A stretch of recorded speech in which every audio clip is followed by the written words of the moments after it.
Okay, Hare Krishna. Welcome everybody to our new unit 4, Nectar of Devotion. So as usual, we will start with the Mangala Charan. Om Jnana Timirandasya Jnananjana Salakaya Chakshur Unmilitam Yena Tasmai Sri Gurave Namaha. Sri Chaitanya Manobhistam Stapitam Yena Bhutale Swayam Rupa Kadamahyam Dadati Shwapadantikam. Vande Ham Sri Guru Sri Yuta Padakamalam Sri Gurun Vaishnavamscha Sri Rupam Sagrajatam Shahagana Ragunatam Vitam Tam Sajivam Sadvaitam Savadutam Parijana Sahitam Krishna Chaitanya Devam Sri Radha Krishna Padan Sahagana Lalita Sri Visakan Vitamscha. Hey Krishna Karuna Sindhu Dinabandhu Jagatpate Gopesa Gopika Kantha Radha Kantha Muste Tapta Kanchana Gaurangi Radhe Vrindavaneshwari Vrishabhanu Stute Devi Pranamami Haripriye Vancha Kalpatarubhyascha Kripa Sindhubhya Evacha Patitanam Pavanebhyo Vaishnavebhyo Namo Namaha. Jaya Sri Krishna Chaitanya Prabhu Nityananda Sri Advaita Gadadhara Srivasadi Gaura Bhakta Vrinda. Hare Krishna Krishna Krishna Hare Hare Hare Rama Rama Rama Hare Hare. Nana Sastra Vicharanai Kanipunam Sadharma Samstapaka Lokanam Hitakarinau Tribhuvane Manjau Saranyakara Radha Krishna Padaravinda Bhajana Nande Namatalika Vande Rupa Sanatanau Raghuyugao Sri Jiva Gopalaka.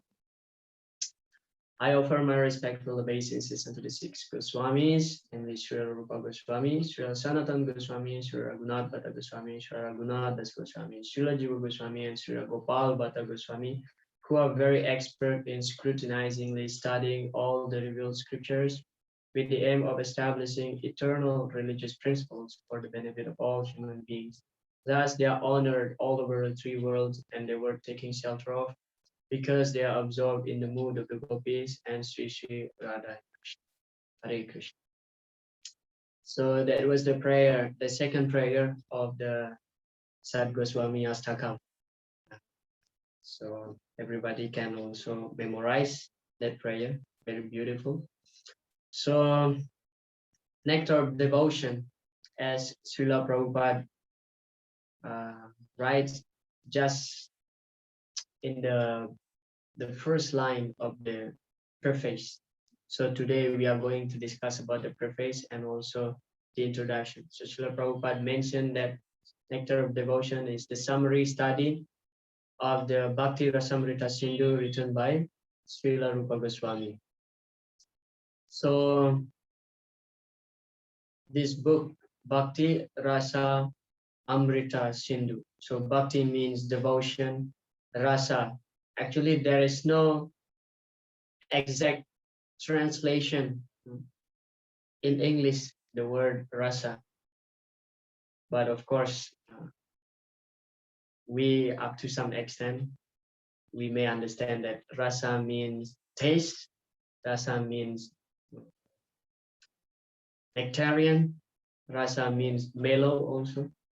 That's why in Hindi we find the word like amras, that means mango juice. So whatever ras means, when you squeeze out something and you get the liquid, and that liquid is very tasty, that's called ras. So Bhakti Rasa Amrita means nectar, or sometimes it is also understood as eternal, something which is eternal, that is Amrita. Amrita, Sindhu. Sindhu means ocean. So if we translate Bhakti Rasa Amrita Sindhu, that means like the ocean of nectarian, of mellow, of devotion. but Srila Prabhupada translated as Nectar of Devotion. So one devotee was asking Srila Prabhupada, why you mentioned that this this Nectar of Devotion is the summary study of Bhakti Rasamrita Sindhu. Well, Prabhupada answered that because I want to put whatever I want. Srila Prabhupada is kind of an independent, transcendental personality. So we understand that this Nectar of Devotion is just like Krishna book of the 10th canto. So these are similar. Okay. So Srila Prabhupada in the Krishna book, he didn't exactly translate the 10th canto of Srimad Bhagavatam, but he's like putting his understanding and narrating the story in such a simple and easily understood language. So similarly, Bhakti Rasamrita Sindhu is actually a book written by Srila Rupa Goswami, and Srila Prabhupada, he wrote this Nectar of Devotion just like he wrote Krishna book for the 10th canto. So it's yeah, Srila Prabhupada is giving his commentary, I would say commentary in such a way that make us easier to understand. So if you read the Bhakti Rasamrita Sindhu translated by His Holiness Banu Maharaj, that's available. So yeah, you can study that also, like how you study the Bhagavad Gita or Srimad Bhagavatam. But Nectar of Devotion, Srila Prabhupada already put all the summary. That means whatever is needed for us. So Srila Prabhupada has given it. So this Nectar of Devotion is the essence. The essence. That's why Srila Prabhupada mentioned it as summary study of Bhakti Rasamrita Sindhu. We may don't find it in detail, like everything is there in the Nectar of Devotion, in terms of what is written in Bhakti Rasamrita Sindhu, but whatever is needed for us and the essence, all the important points are already given by Srila Prabhupada. So okay, we will start with the preface of Bhakti Rasamrita Sindhu, but of Nectar of Devotion. And we will start with Srila Prabhupada's lecture. There is a quotation of Srila Prabhupada class. Srila Prabhupada mentioned, my Guru Maharaj, Bhakti Siddhanta Saraswati Goswami Maharaj, he used to advise to read Bhakti Rasamrita Sindhu. Everyone after initiation, at least he advised me. So this Bhakti Rasamrita Sindhu is very important as study book for the Vaishnavas. So at least those who have taken initiation must read this book, Nectar of Devotion. So at least does not mean limited. Even those who are not getting initiation yet must read this Nectar of Devotion, because as what we will see later, Srila Prabhupada will give us a very clear instruction about this book, Nectar of Devotion, for whom it is specifically meant. So this book, Nectar of Devotion, Srila Prabhupada mentioned that it is especially meant for the devotees, for the practicing devotees. It doesn't mean that those who are non-devotees, they cannot read this. Of course they can, but specifically meant for the devotees. Srila Prabhupada mentioned there are 4 books that the devotees must read, must study. Anybody still remember what are those 4 books that Srila Prabhupada mentioned? It is here actually in the Nectar of Devotion. You will find it later in the later chapter. Anybody would like of Lord Chaitanya? Yeah, teaching of Lord Chaitanya is one. Bhagavad Gita, Nectar of Devotion. Nectar of Devotion.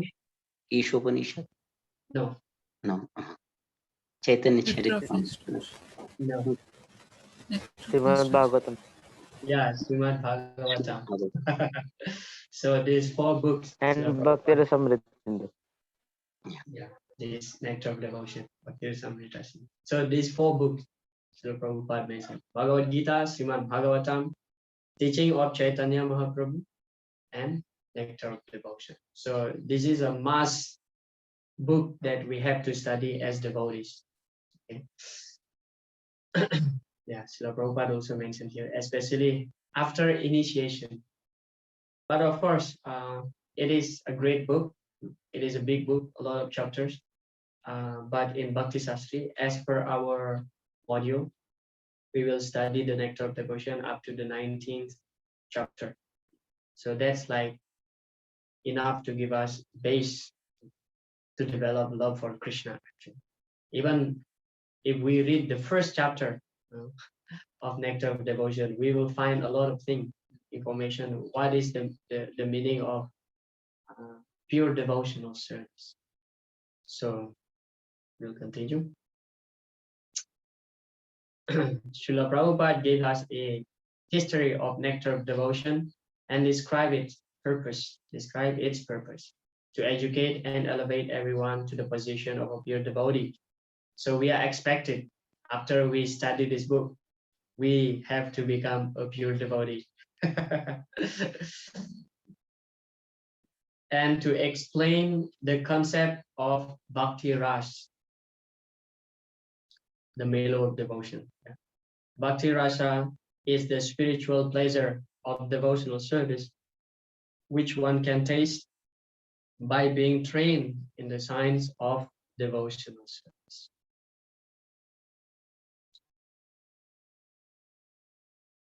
Yes, so we are going to read it only till the 19th chapter. The rest of the book you have to read in your own timing. So we will be studying in this Bhakti Sastri till the 19th chapter, Nectar of Devotion. So Srila Prabhupada, in the preface, we will find like he's giving the history of Nectar of Devotion. Basically, this Bhakti Rasamrita Sindhu Nectar of Devotion is Sri Chaitanya Mahaprabhu giving the instruction to Srila Rupa Goswami, yeah, when he met in Prayag for 10 days. So just about devotional service, and Sri Chaitanya Mahaprabhu specifically asking Srila Rupa Goswami to write a special book on bhakti. Therefore, Srila Rupa Goswami wrote this great book, like Bhakti Rasamrita Sindhu.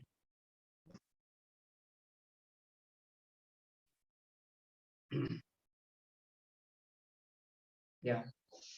So this is in the first paragraph. You find the Nectar of Devotion is a summary study of Bhakti Rasamrita Sindhu, which was written in Sanskrit by Srila Rupa Goswami Prabhupada. He was the chief of the six Goswamis, who were the direct disciples of Lord Chaitanya Mahaprabhu. When he first met Lord Chaitanya, Srila Rupa Goswami Prabhupada was engaged as minister in the Mohammedan government of Bengal. So this Nectar of Devotion is written by Rupa Goswami, and Rupa Goswami mentioned here as the chief of the six Goswamis. So who are those six Goswamis? Rupa Goswami, Sanatana Goswami, as I already mentioned all those names in the invocation prayer. So as we know that Sanatana Goswami is the elder brother of Rupa Goswami, but why Srila Rupa Goswami becomes or appointed as the chief, as the leader of these six Goswamis? Anybody would like to answer that question?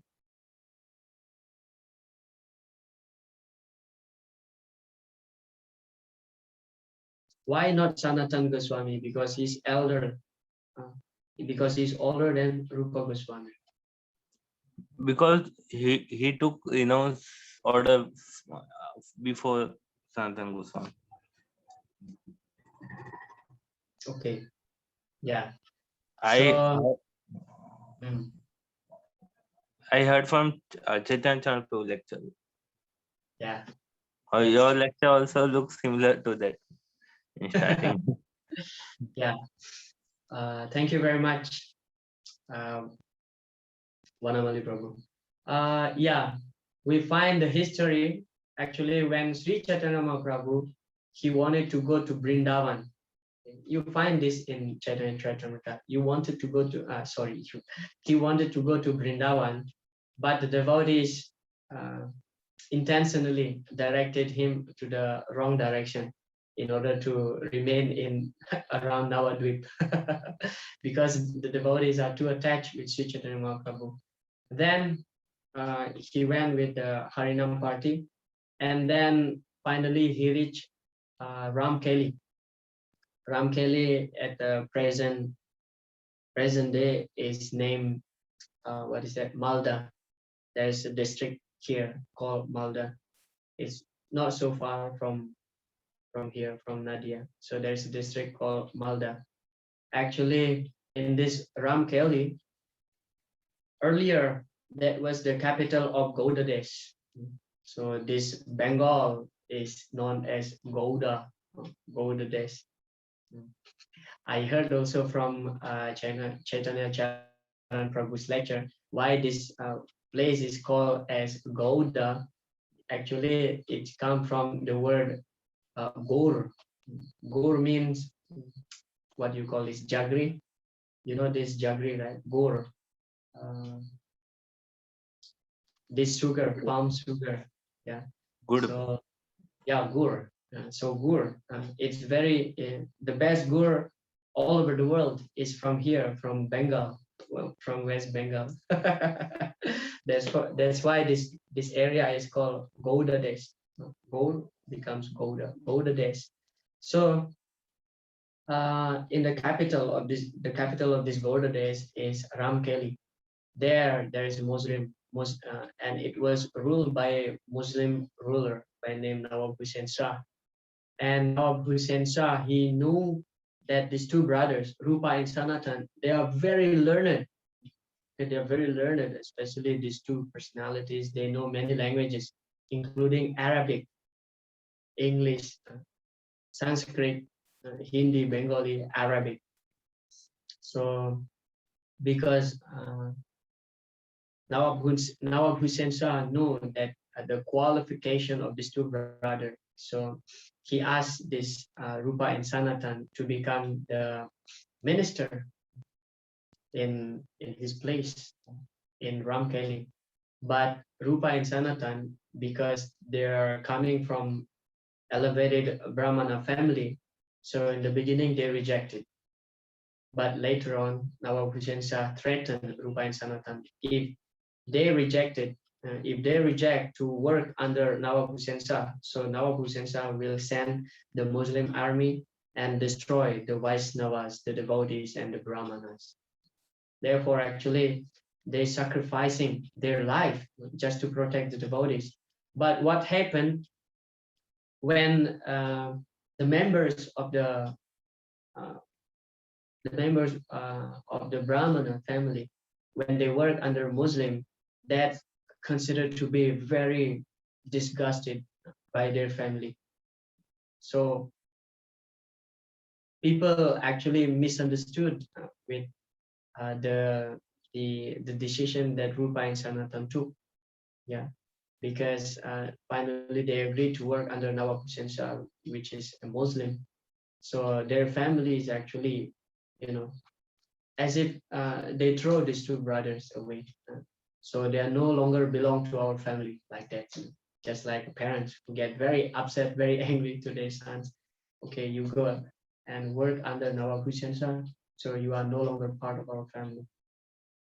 So like that, and then they change their names to Dabir Kash and Sakar Malik. So Sakar Malik is Sanatan Goswami and Dabir Kash is Srila Rupa Goswami. So when they are in Ramkeli, so Chaitanya Mahaprabhu came along with the Harinam party, big Harinam party. So at that time, Rupa and Sanatan, when they heard Chaitanya Mahaprabhu came to Ramkeli, immediately they came out to meet Chaitanya Mahaprabhu. And actually, their meeting was very brief. That was the first time they met in Ramkeli. So they offered obeisances. And Chaitanya Mahaprabhu said, don't worry, very soon you will attain my mercy. So we understand that although Rupa and Sanatan, they are working under Nawab Hussain Shah, but in their own residence, they are actually making the replica of Vrindavan. They make Govardhan Hill, they make Radha Kunda, Shyama Kunda, like this. And that place is called Kanayana Tasal. So their residence, they make the exact replica of Vrindavan. So actually, they never forget. Their devotion to Krishna. So although they are working under Nawab Hussain Shah, but in their own residence, they keep doing their bhajan. So regarding why Rupa Goswami is considered to be the chief of the 6 Goswamis, because Rupa Goswami retired first. So he left Nawab Hussain Shah. He left his job earlier, much earlier than Sanatan Goswami. So he left, and we will see how he actually divided. This is very famous statement and knowledge that everybody knows amongst the devotees, how he divided whatever he had collected from Nawab Hussain Shah, his wealth, how he divided. So that's why Rupa Goswami is considered to be the chief of the 6 Goswamis, because he met Chaitanya Mahaprabhu first before Sanatana Goswami. And he met Chaitanya Mahaprabhu later on in Prayag to take instruction, and for 10 days he was instructed.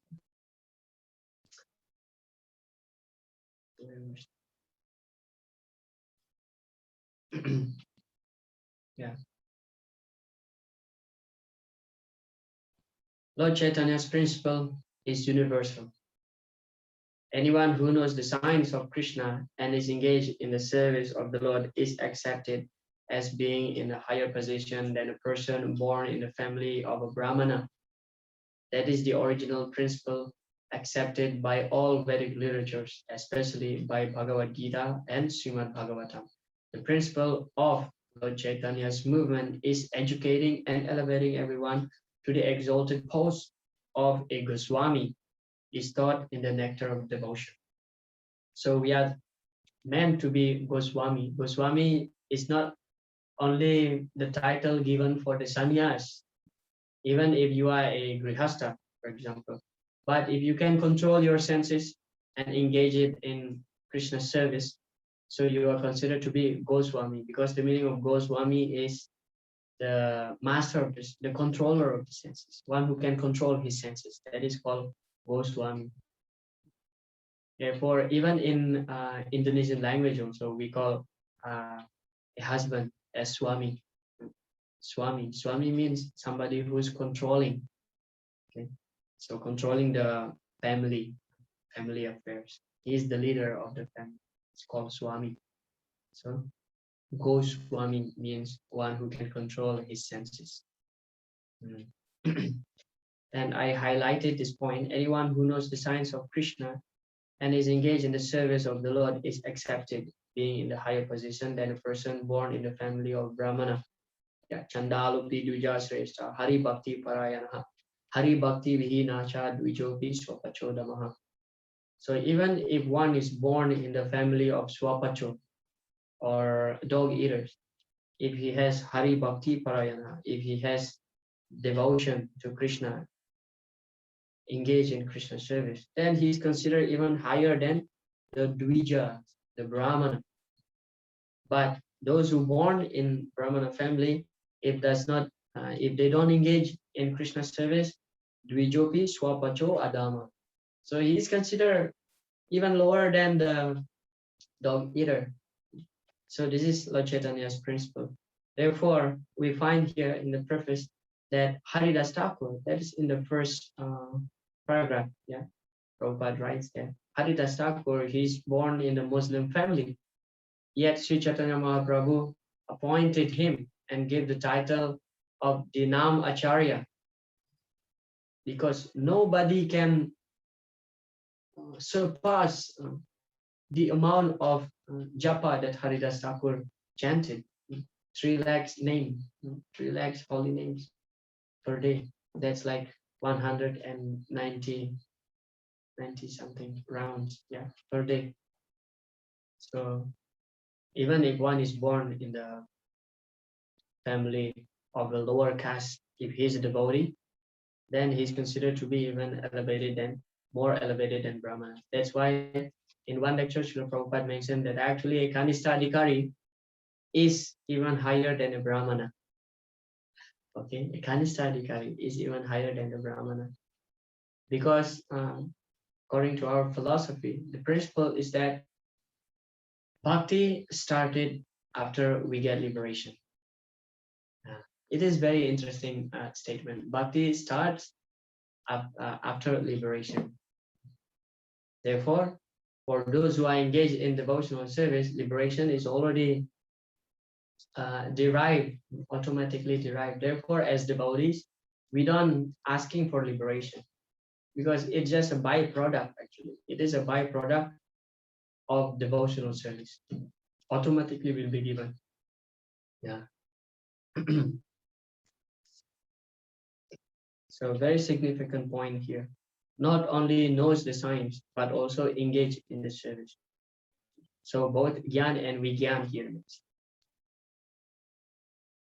Lord Chaitanya met two brothers, Dabir Kas and Sakar Malik, in a village known as Ramakeli in the district of Malda. And after that meeting, the brothers decided to retire from government service and join Lord Chaitanya.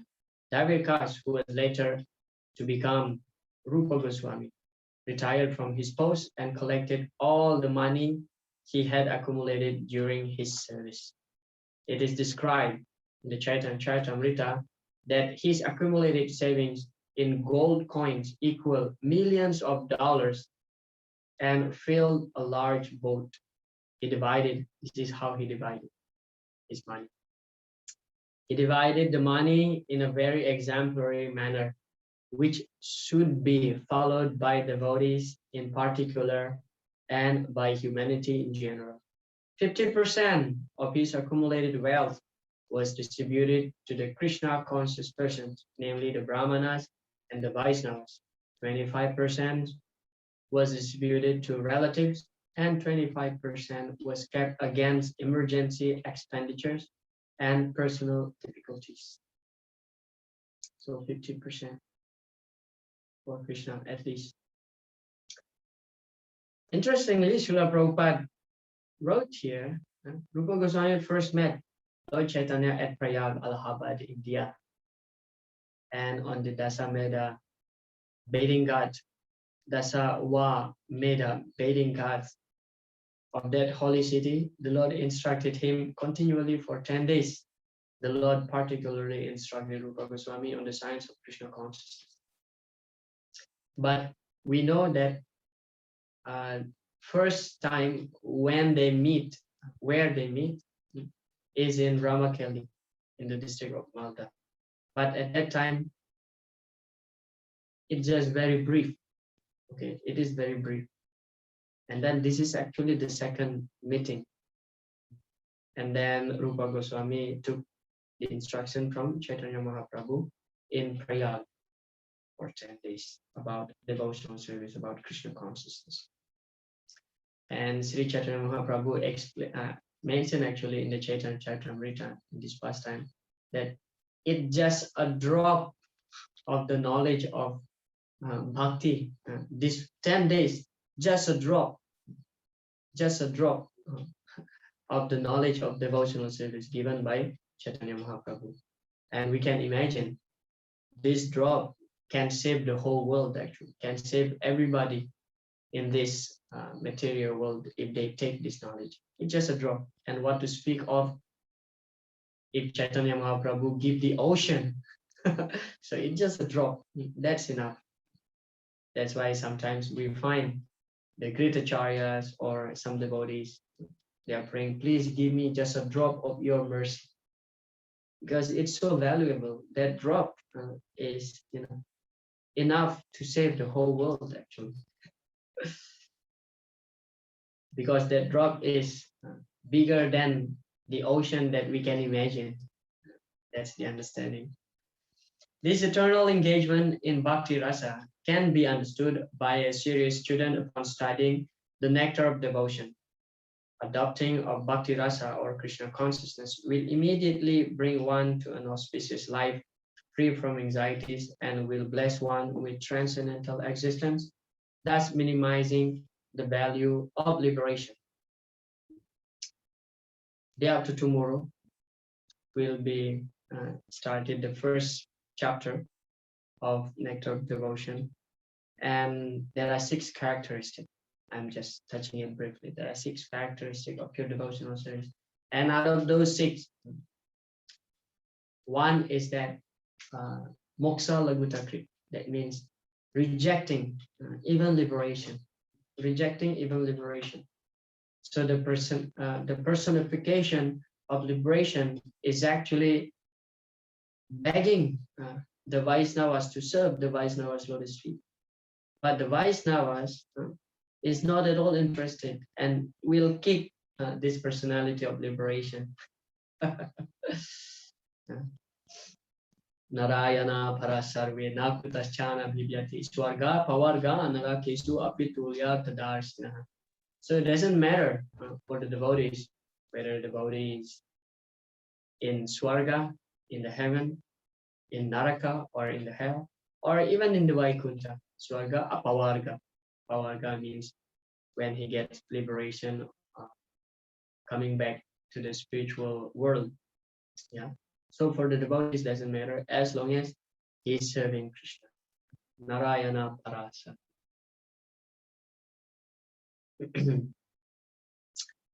The basic principle of the living condition is that we have a general propensity to love someone or something.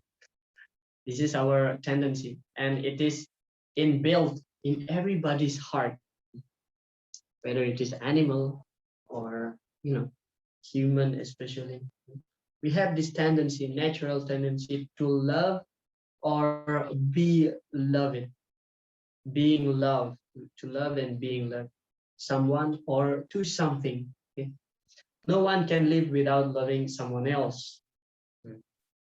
This propensity is present in every living being. Even an animal like a tiger has this loving propensity, at least in a dormant stage. And it is certainly present in the human being.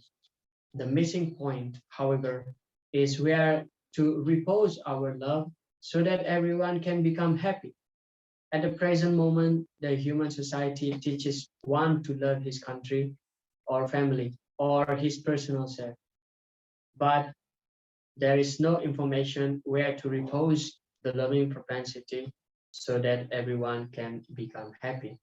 That missing point is Krishna. And the nectar of devotion teaches us how to stimulate our original love for Krishna and how to be situated in that position where we can enjoy our blissful life. So Srila Prabhupada is very bold here in his preface, saying that we are missing that object of love, and that is Krishna. Srila Prabhupada did not mention God. Yeah, Prabhupada did not mention God. I think I told a story when Srila Prabhupada first time came to America. Before he registered, established ISKCON.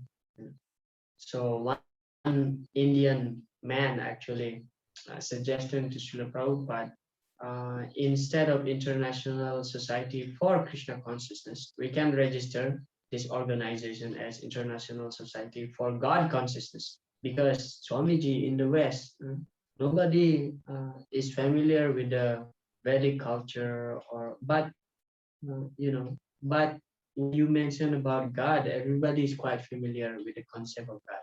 And Srila Prabhupada said that no. We must register this organization as International Society for Krishna Consciousness, because we're not only teaching people how to love God, but we should establish and we should give the information. Who is God? Who is God? And Srila Prabhupada was very bold, very determined. Okay, we register our organization as International Society for Krishna consciousness. Okay, not God consciousness, because God is like general picture. I mean, it just when you address someone, you know, okay, when you address someone, it is more pleasing when you address that person directly by calling his name. For example, I'm a human. If somebody called me, hey human, okay, I'm a human. But when somebody called me, hey human, I may turn my face toward that sound who's calling me, but I'm not so much get attracted to it, and I may misunderstood that maybe that person is not calling me. But if that person call me directly, like, hey Vishnurata, immediately I know that that person is calling me, addressing my name. So similarly, like God, okay, God means somebody who's almighty, who possess power, and he is the creator, he is the maintenance, he is the maintainer, he is the destructor, destroyer, like this. That's general concept of God, that's general concept of God. He is the richest person in the universe. But then when we say God also, not everybody clear about who's God. Some may think that Shiva or Brahma is God. And in fact, we all have this quality as God because we are part and parcel of God. Up to some extent, we have this quality of being the controller, up to some extent, even it is very, very small, very less. Therefore, we have this propensity, as Srila Prabhupada used his word, to lord it over the material nature. So we want to become the Lord because we are part and parcel of the Lord. That's natural. So in one sense, we are also God, but we are not the supreme God. So Srila Prabhupada just want to make clear that who is the supreme God. That's why Krishna. One time also Srila Prabhupada was asked by one of his disciples. He was a book distributor. When he read this preface, when Srila Prabhupada mentioned later in the last part of the preface that the Nectar of Devotion is specifically meant for the devotees. This devotee asked, so does it mean that we cannot distribute this book to the public? Prabhupada mentioned that no. It is not limited only to the devotees, but especially for the devotees. Devotees must study this. And the general people also, if they're interested, they can study. It is a very nice book. It is for everybody actually.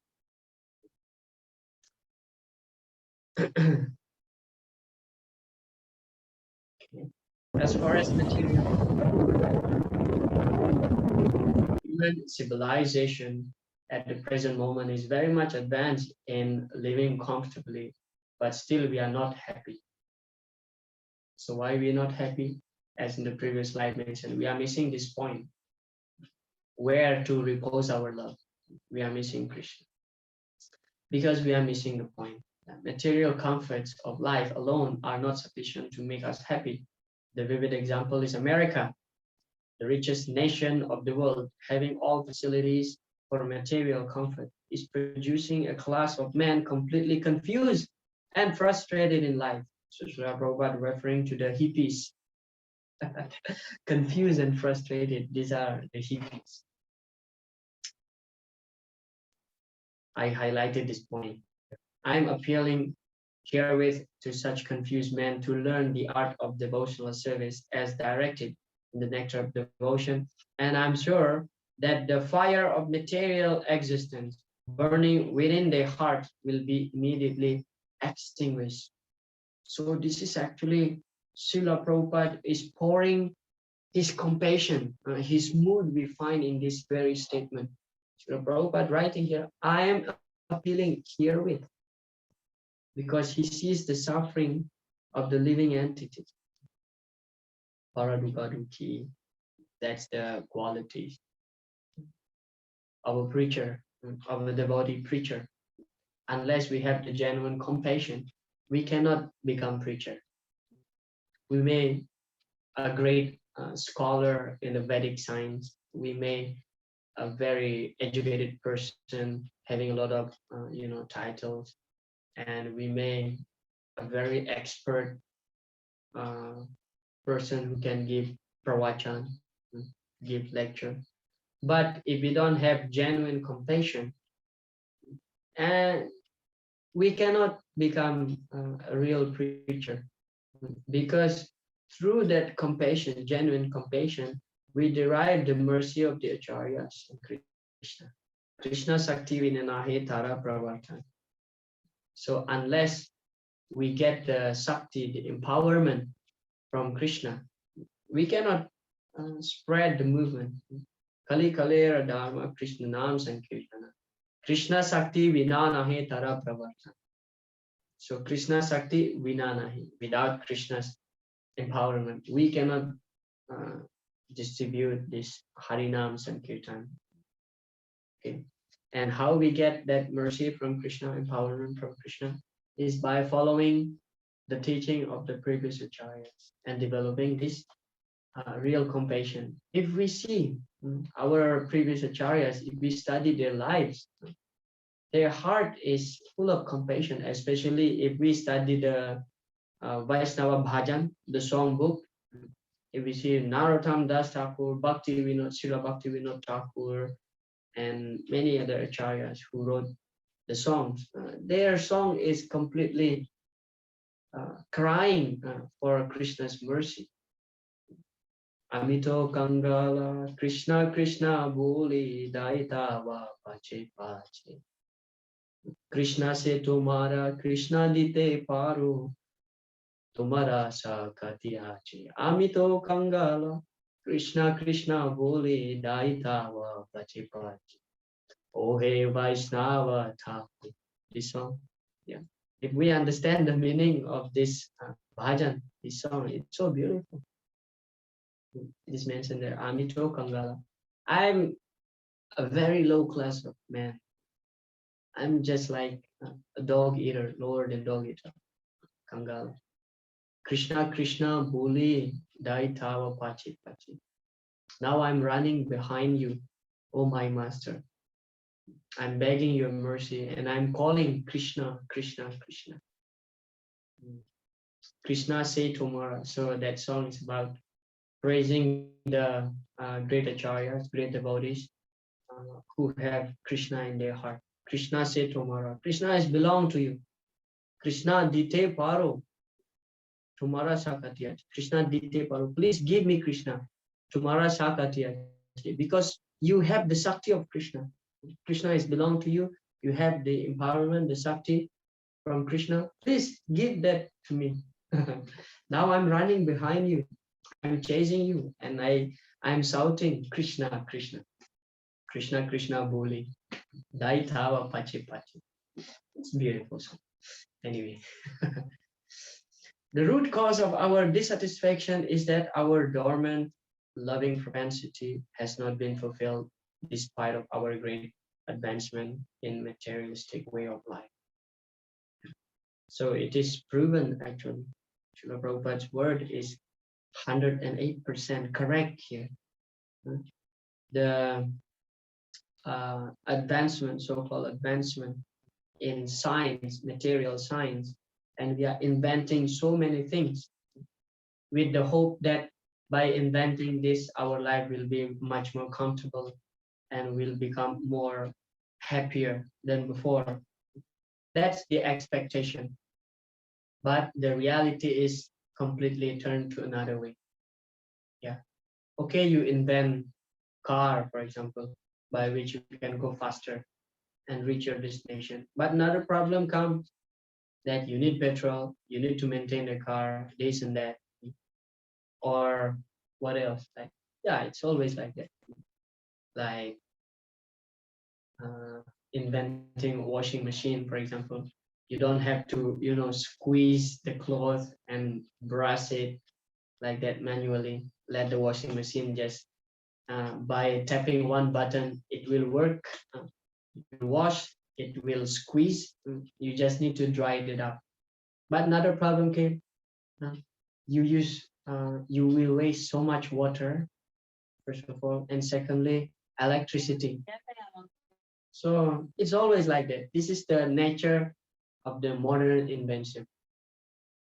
And you feel that by having all these gadgets, you will become more happier.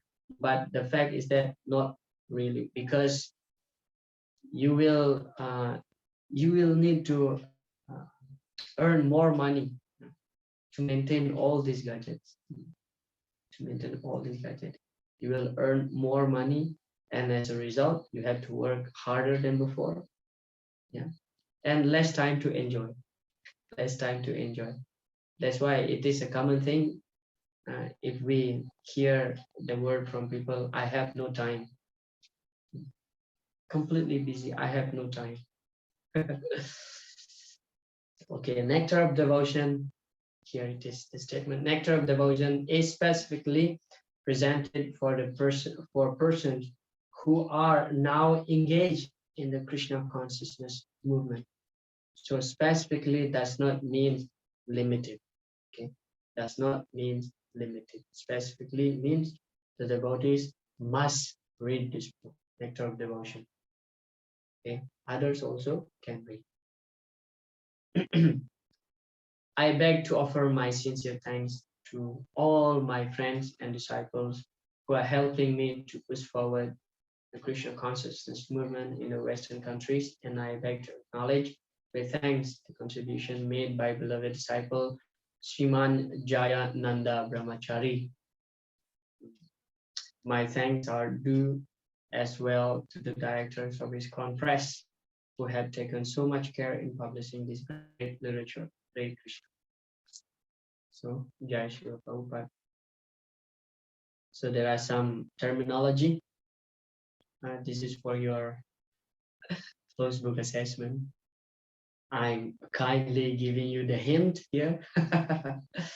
So there is this terminology, Sanskrit terminology: Rupanugas, Rasa, Chapalasuka, Bogatyaga, and Amrita. Okay, let's excavate the meaning of this. Who would like to give the meaning of Rupanugas? It is there if you read the preface. Followers of Rupa Goswami. Okay. Follower of Rupa Goswami. Thank you very much. And Krishna Chaitanya Prabhu, you raise your hand. Actually, this is a good culture. Before you answer, you raise your hand, but it's okay. Thank you very much, Vanamali Prabhu. Okay, Krishna Chaitanya Prabhu, would you like to give the meaning of rasa? I hinted this earlier. What rasa means? Nectar.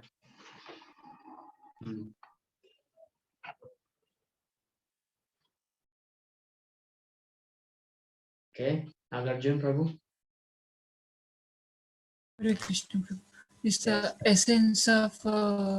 essence of anything. It's the, like when we press anything, it will give some liquid juice. So that's the essence of anything. Yeah, essence of anything. Rasa also means taste. Rasa means also mellow. Yeah. Thank you very much, Nagarjun Prabhu. So Prabhupada wrote there a kind of mellow relationship. The taste in the relationship, mellow.